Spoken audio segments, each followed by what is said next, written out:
In what seems to be becoming our tradition of visiting South Africa and hiring a vehicle and then ending up doing a review on it, this is now the third time doing a South Africa special review, this time around of course for the facelifted Toyota Starlet, what you could in effect call a 6th generation Starlet, even though some Toyota aficionados might not quite like that because of course this one shares its underpinnings with the Suzuki Baleno, which is an interesting rival for it, and actually it compares quite well because the Suzuki is actually cheaper, or at least it was when new, with a slightly better level of kit for the price. Curiously though, even though it was initially cheaper, the Suzuki seems, at least when I checked Auto Trader in South Africa, to hold more of its value when it does come to selling it on. So interesting, the Toyota is more expensive, but it loses a little bit more money. Now this particular car of course follows on from last time, the Nissan Magnite, which we had, and then the time before that the Toyota Corolla Quest, but this one has a distinctly more super affordable level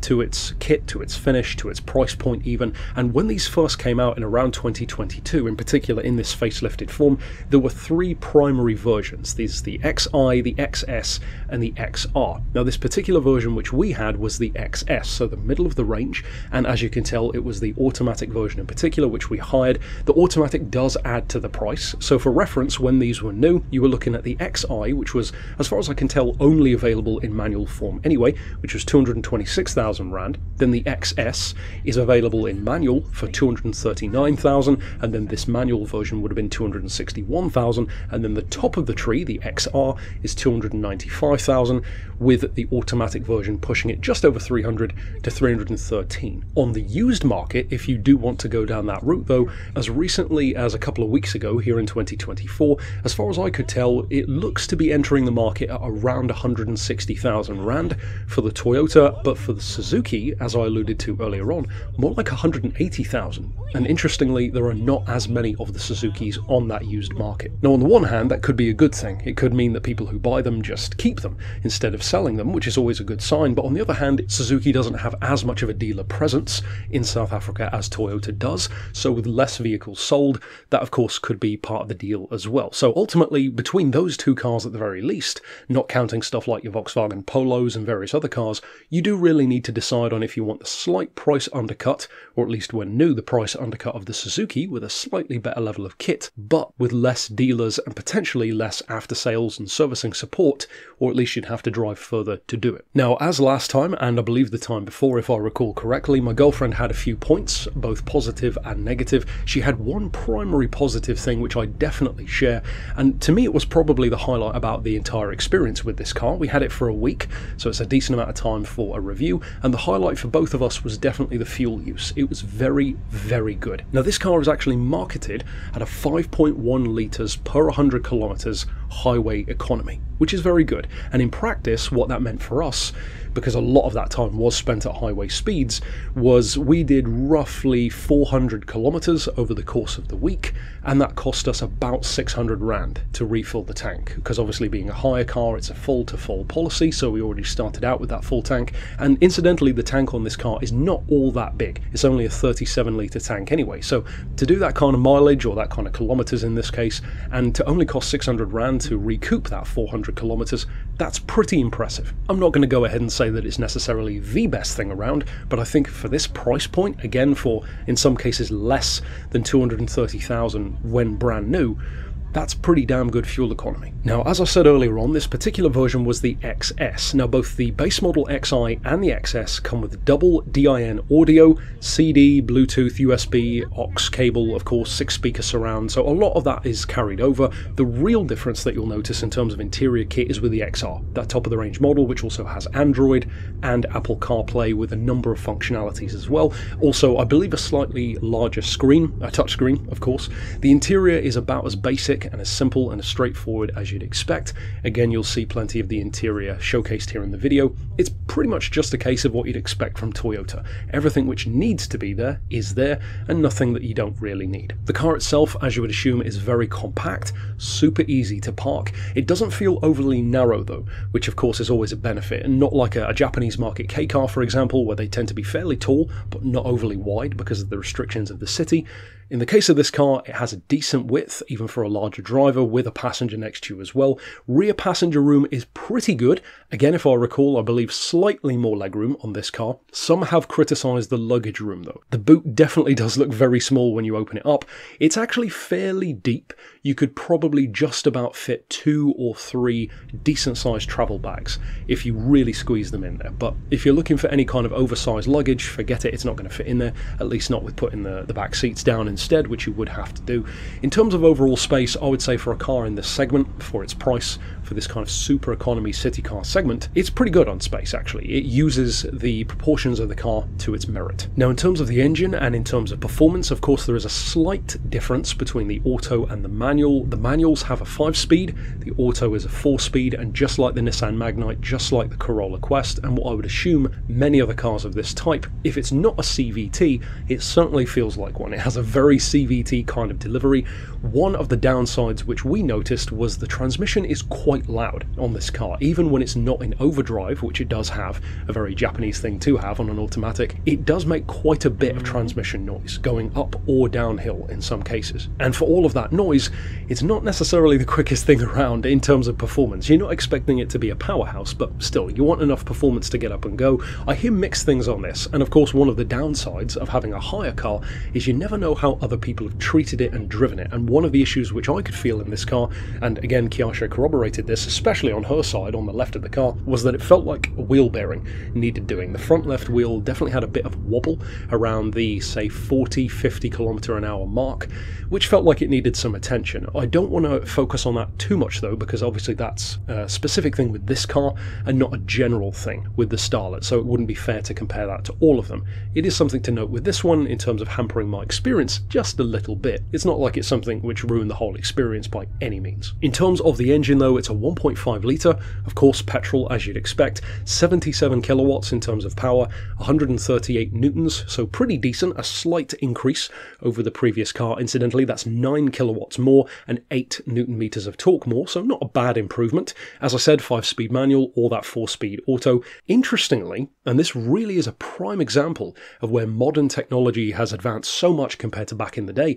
In the 1980s, 90s, of course before, an automatic would have been inferior in most ways. Now though, this car is not only quicker with the automatic, it's also more fuel efficient. If you compare it, it's 5.1 litres, as I said, per 100 kilometre, compared to the manual, which is 5.4. So it's not a massive difference. It's not like it's going to break the bank for most people, but it is curious to see just how far technology has come with stuff like automatic gearboxes. Now the weight on this one, as you'd assume, is pretty low. It weighs less than a ton, 975 kilos, and you can definitely feel that through corners. It's got excellent handling. You can really chuck it around. I do personally find that some smaller vehicles, and this seems to be a fairly consistent thing with the ones that I hire in South Africa, these small, light, front-wheel drive cars do feel, at least to my taste, a little bit squirrely on the freeway. They're a little bit loose, a little floaty over the front end, and it's kind of a front-wheel drive thing, especially when it's not a performance car, so you don't have, uprated suspension and various other things helping you out with narrow tyres, etc.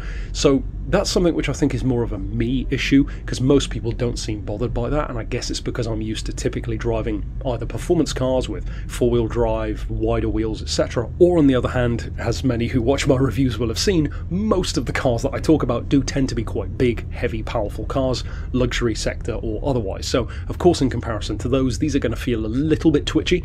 And it wasn't, again, a deal breaker for me. It was just something which I always notice. Again, more of a me thing, I think, but it's worth mentioning. If nothing else, for those who perhaps, like me, are used to driving larger vehicles, maybe you drive trucks, for example, maybe you drive a bus, maybe you drive a larger vehicle for work or whatever the case may be, jumping between that and this, you will probably notice that slightly twitchy, slightly more loose handling, especially at higher speeds. Now, to go back to my girlfriend Kyasha's thoughts for a second, the main positive thing which she felt was, as I said, exactly the same as me, and that was the fuel economy. It was very, very good on fuel. The other things which she kind of noted as not being so great, and I love getting her thoughts on this because I tend to approach it from more of the mechanical or the car, pure driving experience point of view, whereas she approaches it more from the kind of use inside the car, the passenger perspective, but also stuff like the radio, the aircon, that kind of thing. She found that the aircon was quite noisy. It was effective most of the time, but pretty noisy. In her words, it sounded like it was going to combust. Again, that could be a symptom of it being a hire car. The mileage wasn't overly high on it. It was only, I believe, something like a 20,000-30,000 kilometre vehicle. But still, to have the aircon working that hard, well, in South Africa, where you really need the aircon, not necessarily the best of signs. But again, it's hard to say if that's just with this car or if that's a thing in general. I guess you'd have to find that out for yourself by test driving one. She personally found the volume control on the touchscreen to be just a little bit too fiddly, and although it didn't bother me at the time, in retrospect, I think I kind of agree, because the volume control, as we've seen before on, I believe, at least one of the other cars that we hired, it has a tap up or down, the plus or minus on the volume, and of course you can mute it, etc. It really would be better with just a dedicated volume control switch, you know, just a circular knob that you can turn it up or down physically. On the steering wheel, it does have volume control, but her pet peeve was that as the passenger, she couldn't do that, because most of the time she would put on whatever radio station or song she wanted, but then the volume control was very fiddly, constantly tapping it or really holding it down for a long time to see that kind of volume change. And if you suddenly get a call come through and it's not connected to the car, it can take a while tapping those buttons to get it to go quiet enough to hear your call, especially if the aircon's on as well. So that's something that's definitely notable. We already mentioned one of her personal issues, and definitely one for me as well. This does seem to be kind of a CVT thing in general though, and that is that it's quite noisy from the gearbox. Some reviewers I've seen have said that they quite like the sound of the engine. I guess I might agree if I could actually hear the engine most of the time, because the gearbox is very noisy when you give it any kind of work. When you really put your foot down on the throttle, which of course is a relative term, it's not like it's the quickest thing around anyway, but when you do, there's much more noise from the transmission than there is from the engine. Could have been this example, but with that kind of mileage, I wouldn't have thought so. It didn't really feel like a car that had been thrashed necessarily, so I don't think it was a case of mistreatment.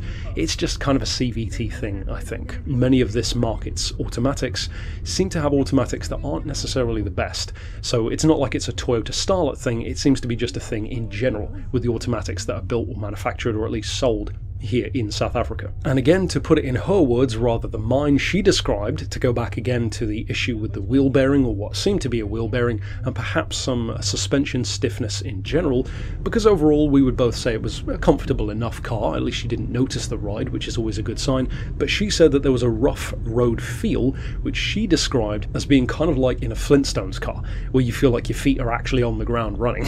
Now, I personally didn't feel that on my side, but of course with my feet on the pedals rather than the floor pan, then I wouldn't feel as much of that. But also, it would make sense if the wheel bearing, for example, was the issue on that front left side. That's exactly why she would be feeling that kind of road feedback again. So I wanted to mention that, but I don't feel like that's a fair criticism against all of the Starlets. I do feel like that was probably just this particular car. Ultimately though, that is it for our thoughts between the two of us. I love bringing in her thoughts as well, because she brings more of the kind of real world perspective on the smaller fiddly stuff, like how it feels or sounds or using the radio, whereas for me it tends to be the broad strokes of like economy, how powerful the engine is, the space, etc. of the car, and of course how it drives. Ultimately, if you choose to buy one new or close to new, you will have to make the choice between if you want the better dealer network from Toyota but pay slightly more for it, or if you want to save money on the Suzuki, perhaps support that slightly smaller brand in terms of their South African presence, and maybe have a car which is a little bit more different,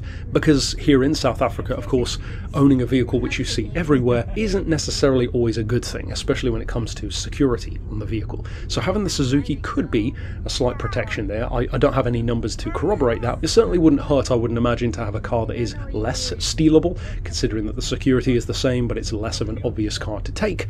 That could be something to weigh up as well. On the used market, as I mentioned earlier on, that does change though, with the Toyota being far easier to find in terms of your options, colours, how many there are on the market, etc., but also it would seem many of them being cheaper as well. Of course, mileage will play a factor, but for the sake of a 20,000-30,000 rand difference at their entry point, it is a difference to note between the Suzuki and the Toyota. Obviously, there's more than just those two to choose from. You have the more obvious Volkswagen Polo, etc. options, which are definitely worth weighing in on, and I'm hoping that maybe one of the times that we visit, perhaps later this year, then maybe at some point I'll end up having a Polo. The Polo is the one which I really do want to review, but we never seem to end up getting that one, so hopefully at some point we will. If of course you are new to to the channel and haven't checked out my review for the Nissan Magnite or the Corolla Quest, two other very common cars in South Africa, ones which overall I would say were probably a better, nicer, rounded experience than this car, but again you do have to bear in mind the price point of this being entry-level, super affordable, dependable motoring,